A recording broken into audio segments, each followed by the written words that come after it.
Hala, barriz hasiko gara.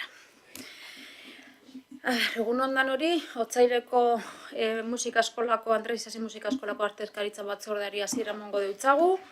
Eta lehenengo puntuen 2022ko abenduaren 21ean izandako batzarraren akta onesteko proposamena daukagu. Ezer esaterik ez badago, hau batez onartutzat emango genduke. Ez dagoenez, onartuta. Vale. Bueno, bigarren puntu izango litzateke 2022ko ekitaldiko musika eskolako aurrekontuaren likidazio kontu emotea. Deialdiagaz batera jaso dozue txostena. Eta ez dakite honen inguruko pregunterik edo joko zuen. Bueno, ez badago, kontu emotea, hor gainatzu txostena, eta badago.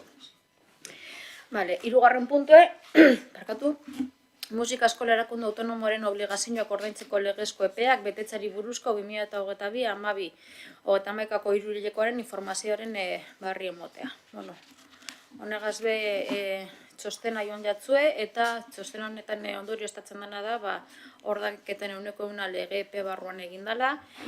100% erregistro dataren ondoriko 30 eguneko epearen barruan onartu zirela, eta Andres Isasi musika eskolaren ordaintzeko batez besteko aldia 7,25 egunekoa, 4,44 eguneko eta 3,25 eguneko izan dela, urria azaro abenduaren urrenez urren. Eta bat abesteko tartea 4,88 egunekoa. Honen kontu barri emonda, galderarik edo egonezean,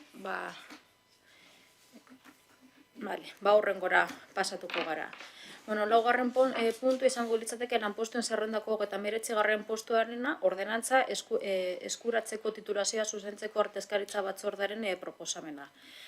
Bueno, honetan prozesu osoan konturatu gara egiterakoan akatz bat egoala RPT-an, konserje baten postu jakin batean, bestea ondo egoan, bi daukaguz, bat ondo egoan, baina bestea legez eskatzen dana baino gehiago jarrita egoan, akatz bat, idazterakoan akatz bat egon zan, bere sasoian, baina lan onartuta egoanez, hau aldatzeko batzordetik pasatu behar dugu. Eta orduan hori, RPT-ko, LPS-etako akatz horren zuzenketa da dakarguna gaurkoan. Ez dakite ezer argitzerik behar dozuen, edo txostenen agertzen den informazioagaz eta orain azaldutakoagaz nahikoa daukazuen. Ez badago, bosketara pasatuko ginateke.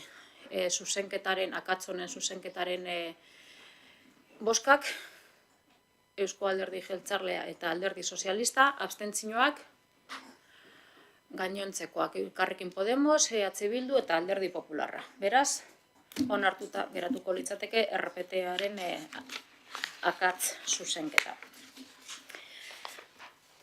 Orduan, urrengo puntua izango litzateke presidente Andrearen informazioa, eta deialdiagaz batera joan jatzue ekitaldien informazioa, ikusten dozuenez, hainbat ekimen daukaguz, batzuk publiko osora zuzendutakoak, beste batzuk barruko ekimenak esan dagigu, gure ikaslek eszenatokigaz lehenengo harreman bat eukidagien eta harreman hori sakontzen joan daitezan, eta baita aurten musika eskolak parte hartuko dau musika programan, Bilbotik jorratzen den programa honetan, eta martxoan gure musika eskolako ikasleak Bilbon egingo den programa honetan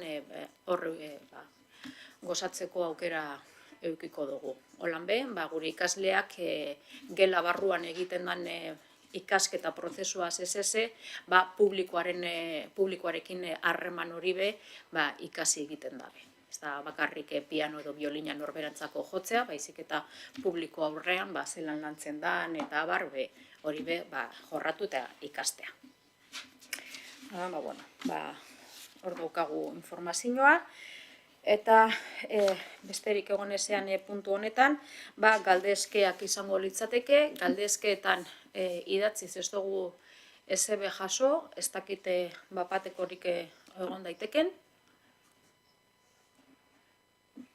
Ez dago, beraz gaurko batzorde hau amaitutzat emango genduke. Eskerrik asko.